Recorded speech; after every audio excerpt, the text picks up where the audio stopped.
erta turgan bo'lsak ham. Hammaga assalom, hammaga xayrli kun. Videom qisqa bo'lib qolgani uchun, конечно, tak ovoz beryapman. Bilasizlarmi, nimaga birozdan qolib qolganim sababi bugun oxirgi qaytayotgan kunimiz. Shunda tushib olganman, ovoz berishdan ataylab shu rasmni qo'ydim. Xullas, o'zi bilasizlarmi, bunaqa 6 bo'lib turadi ovqat yetganda. Bizda unaqa bo'lmadi-da. Oxirgi payt bo'lganimiz uchun birga diydorlashib gaplashib o'tiraylik deb nima deydi, hamma stolda o'sha oshpaz xolalardan so'rab billa qildik. Chunki oxirgi o'tirganimiz uchun, конечно, birga gaplashib o'tirish uchun rasmlarga tushdik. Rasmini ham qo'yib qo'ydim, o'tib ketdi уже. Ko'rib turganingizdek qo'llarimizga bir-birlarimizni ismimizni bosh harfini yozgan hamma esdalik bo'lib qolish uchun men lagerga birinchi marta borishim emas, 4 yo 5 marta borishim edi.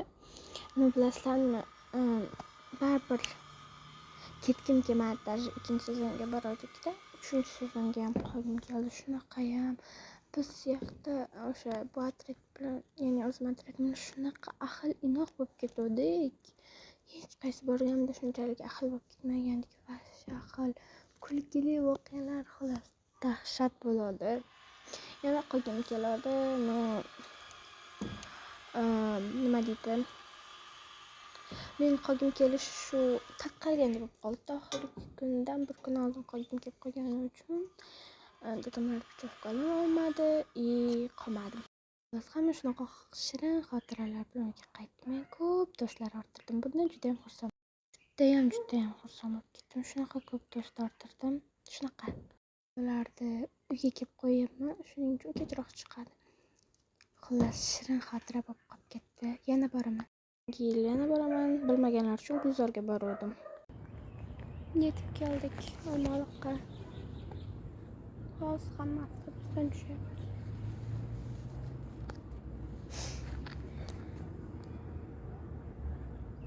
Hamma otanasini kutib turibdi.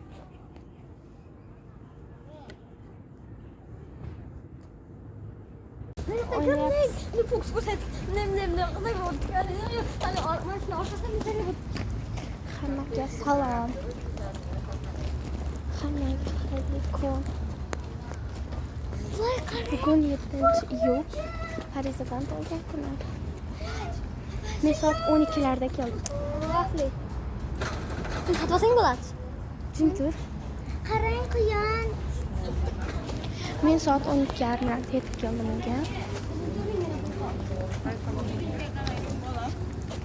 Papa jimtur mingina pul qoldi.